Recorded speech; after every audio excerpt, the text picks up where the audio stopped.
Morning, everybody. How is everybody doing today? First fun conference in Kansas City ever. Welcome. Who is not from the Kansas City region? That's great. Well, good. So some of you probably have not heard some of these things I'm going to say about Umkc so far. As RJ mentioned, I'm Bryan. I teach in the Entrepreneurship Center at Umkc, which is the University of Missouri, Kansas City. And we work with a lot of students who are looking to start, to start new businesses. And those range from undergraduates to graduates to PhD students of all disciplines: business, sciences, engineering, computer science. And so I'm going to talk a little bit about some of the things that we talk with our students about because I think it's relevant to entrepreneurship in the Midwest generally. For those of you who aren't from Kansas City, if you're from the broader Midwest, you probably are familiar with the sentiment of Kansas City nice or Midwest nice. And sometimes we have a difficult time thinking bigger about what businesses and startups can be in Kansas City and in the Midwest generally. So I want to talk about, let's think bigger.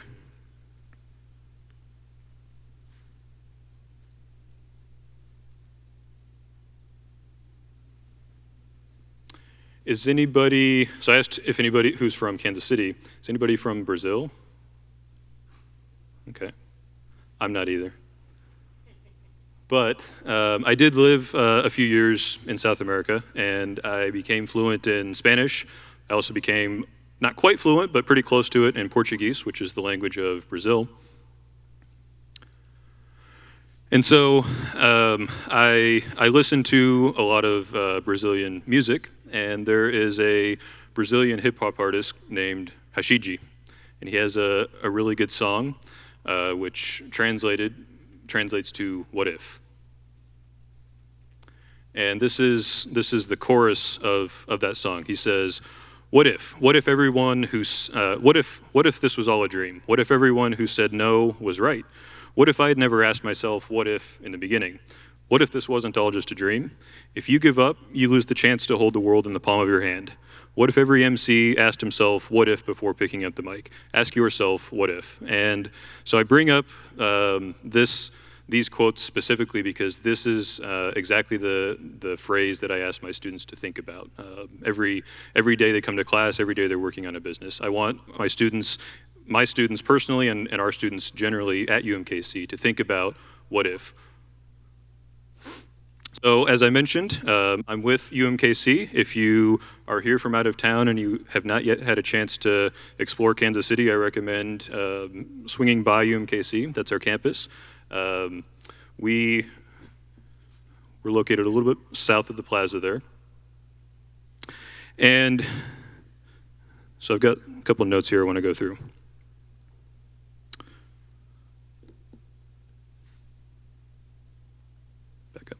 So a little bit about what we do with students at UMKC in entrepreneurship. We are the Renier Institute for Entrepreneurship and Innovation at UMKC. It's the student-focused entrepreneurship center. I see a couple of our entrepreneurship students already in the crowd today, so thanks for coming. So we focus on programs that help students think about starting a business, ideating, launching, growing a business, and if they're successful with those things, we have relationships with other later stage programs in town that we try to pass them off to. We're housed within the Block School of Management, which is essentially the business school at UMKC. And we do a lot of work with disciplines all across campus, from computer science to the conservatory, to even partners outside of UMKC like the Kansas City Art Institute. One of my colleagues does really interesting work in arts entrepreneurship in conjunction with the Kansas City Art Institute. One of our flagship programs in the Renier Institute is called Entrepreneurship Scholars, or eScholars. I see a few of you in the crowd. eScholars has been a program that's been around since 2011. We've had a lot of dozens of successful entrepreneurs come through the program over the years, some of which are going to be exhibiting here at this conference, and you can have a chance to meet them. The program works with early stage people, and going back to my concept of what if is something that we try to get our students in the eScholars program to ask themselves. So if we have a student come into the program on day one and they have an idea for Kansas City Acme Products Company, we try to get them to think about what other markets are there besides Kansas City? Kansas City is a good place to start. It's a great place to start a business. It's a great place to grow a business. But it's also, there's a lot bigger world out there beyond Kansas City, as I know I don't need to tell this crowd.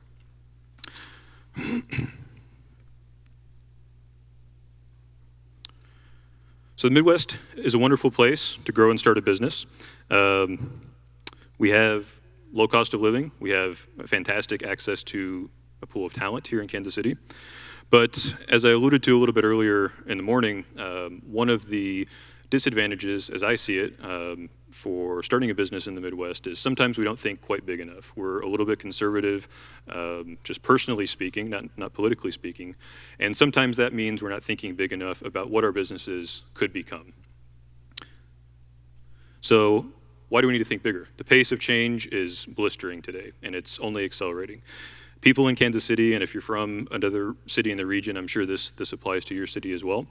People in Kansas City too often think about St. Louis or Des Moines or Denver as our competition. Those are our competition, but our real competition is Doha and Amsterdam and Sao Paulo.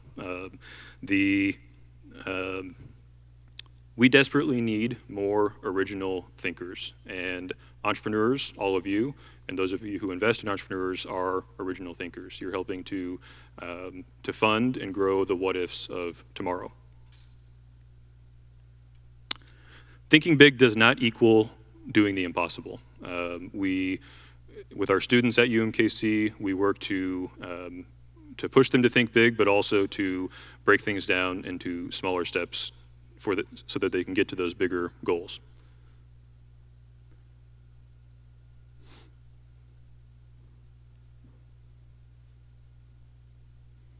We'll leave it here. This is a good slide anyway.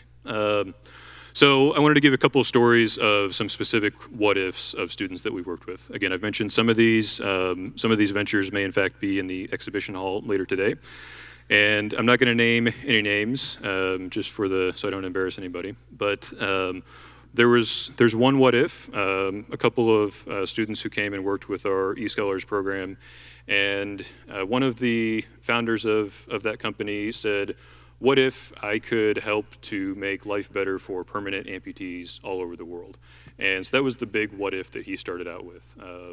And the small step that they took to accomplish that bigger what if was, let's design a specific product that helps alleviate that issue.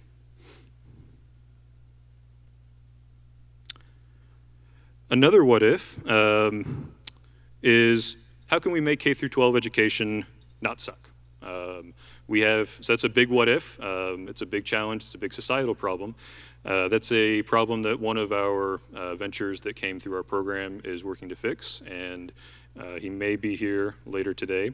So that's the big what if, but we worked with him through our classes and through our programs to start out small. And the starting out small for him was, let's build a video game that can help address and gamify some problems in education. What if we could provide better access to legal services to people in a modern way? I'm sure any of you who have dealt with the legal system, even if it's just filing articles of organization for your business, know that it's not always the easiest thing. And so we had a student come through our program that asked the question of, what if we can provide legal services in a better, more modern way? So that was the big what if, and the small piece that he started out with was, let's build a mobile application that can deliver access to services to these to these people who need these services, which were small business people, essentially. What if virtual reality could be leveraged to improve our lives? Wellness, job training, education. lots of things that virtual reality is already being used for and will be used for even more so in the coming years. So that was the big what if of one of our student teams that came through the eScholars program. And the smaller piece of how do we start with that what if today is let's do training for high school students to teach them virtual reality development skills.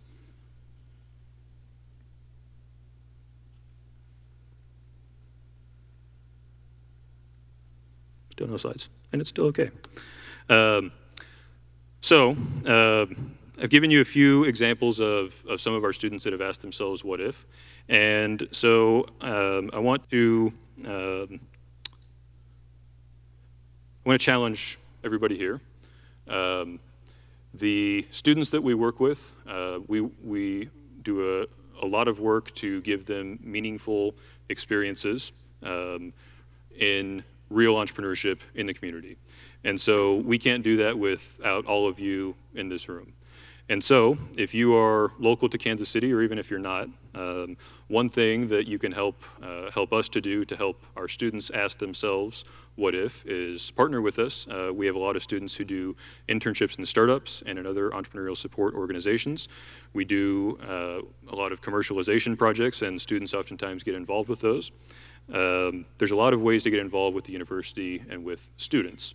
If you're not from Kansas City, I can almost guarantee you there's probably a college or university not too far from you, probably even in your own city.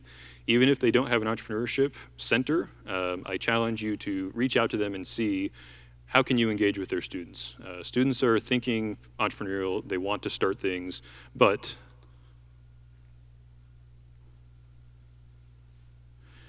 today, the rate of new business starts is among young people, which is defined by the Kauffman Foundation to be people from 20 to 34 years of age. Starts of new businesses by young people is at its lowest rate in more than 20 years. And so we're doing what we can at Umkc to help students think of what if I started this business, and what if this business was more than just a Kansas City business, what if it were a national business or a global business.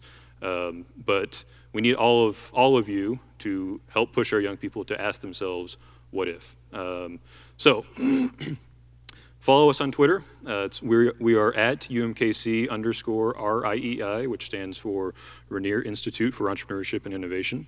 You can reach out to me directly. We can get coffee, get a beer. I'll be here for much of this conference, and we can ask what if together. There's my email address. It's bootsbr@umkc.edu. And so I'd like to open up the rest of the time that I have, which is just a couple of minutes, to any questions, conversations that you would like to have right here, right now. Yes. So what facilities do you put in place around assisting with legal formation, avoiding stepping on many landmines that exist? What do you do in terms of facilitating the seed funding and making sure that young entrepreneurs don't get rolled?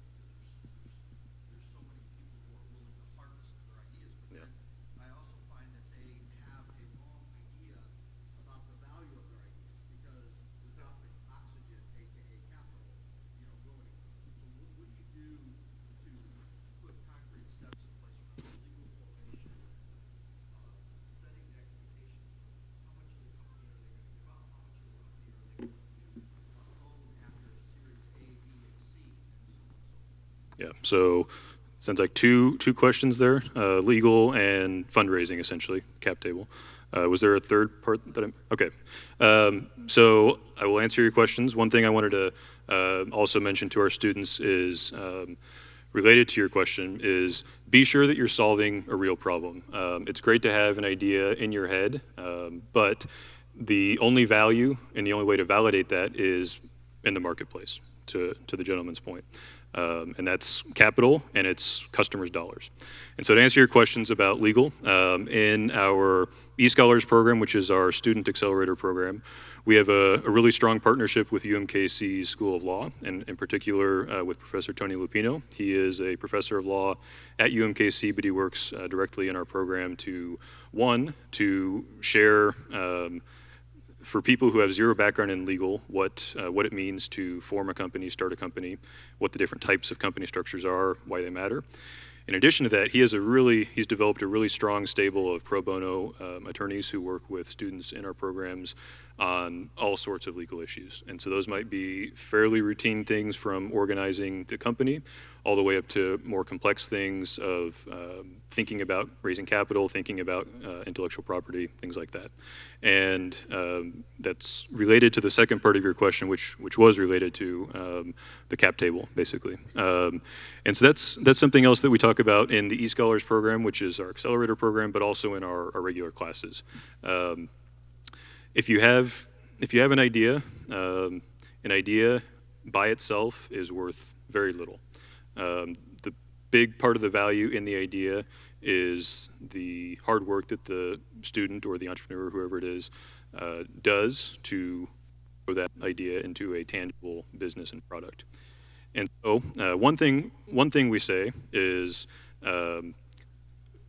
on the one hand, don't be afraid to bring in partners and to bring in investors, even if it means giving up a portion of your business, because that total value, even if you own a smaller piece of it, the total value is greater. So that's kind of, I guess, the positive thing we say about it. The other side of it, which goes to a part of your question also, is be careful and know what it means in a business sense to raise capital and what it could mean to your control of the direction and the vision of the company. And we talk about that in the eScholars program, in our classes, and informally as well. Great questions. I think I've got a couple minutes still. Any other questions? Yes.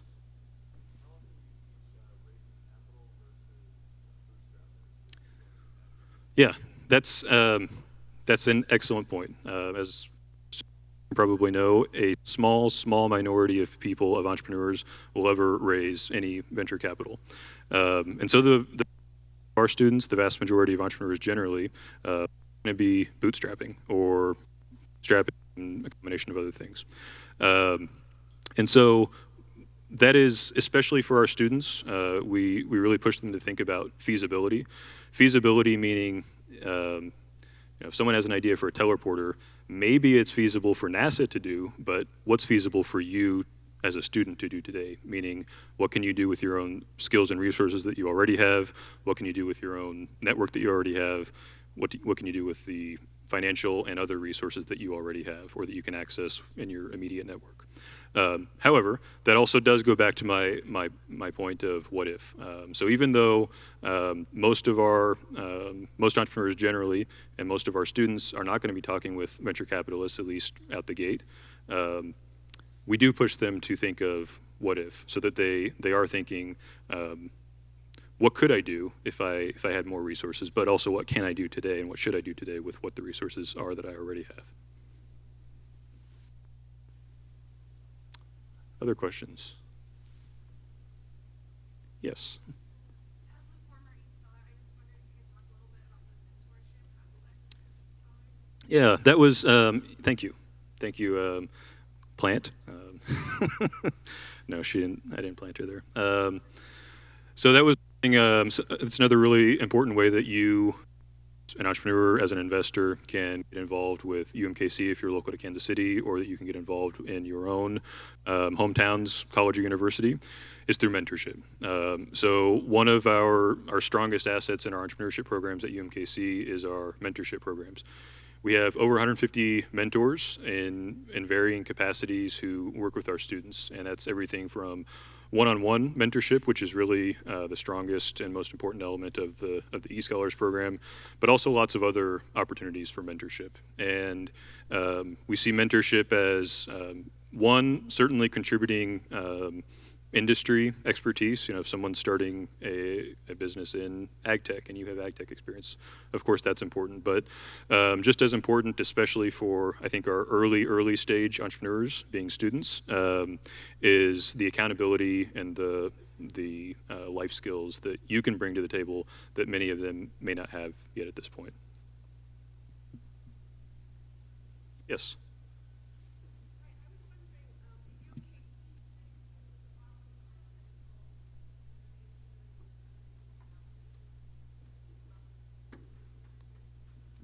Short answer, yes. And I could stand here and talk about all of those things all day. But there's a few things we do in that. I'd say the biggest thing directly related to that is every spring we have a pitch competition. And one of the goals of the pitch competition is to help students form interdisciplinary teams. We have $75,000 in prizes that we give away in that competition every year. So another plug, if you're local to Kansas City, come out to it in May, or end of April actually. It's always a lot of fun, and we always can need some, use some more mentors at those events. But more directly to your question, we see a lot of students who maybe they have a great idea, but they don't have the technical ability to build the idea. So they're searching for someone who can help them do that. Maybe the flip side, maybe there's a computer science student has a lot of solid technical skills. They can build anything you want. They like the idea of entrepreneurship, but they don't have their own idea yet. And so when we can pair students like those together and help them form teams, that's one of the goals of that competition, as well as some of our other programs.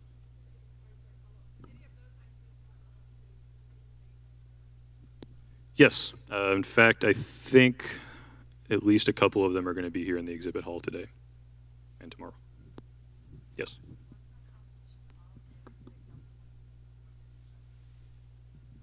Yes, great question. The competition is called the Renier Venture Creation Challenge, RVCC for short, and it is open to not only UMKC students. So historically, we have opened it to all college students in Kansas and Missouri at any institution. So last year, for example, we had participants obviously from UMKC, but also from University of Missouri St. Louis, Mizzou in Columbia, Rolla, KU, Fort Hays.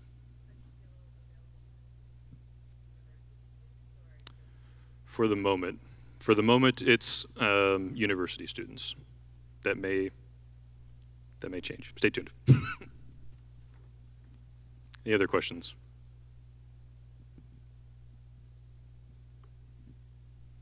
Okay, well, the red light is blinking. I think that means I'm out of time. So thank you for listening to what I have to say. And one last thing, if you're a student, introduce yourself to someone in the audience that you've never seen before. One of your biggest assets and your ways to get going when you're just starting out is your network and your reputation, and you build those through things like this. If you're not a student, introduce yourself to someone who looks like they might be a student, or they look like they are a little bit lost, and you'd be surprised the interesting relationships that can come up. We still have mentors who worked with students from 10 years ago who I know are still working with their students today, 10 years later. So thank you.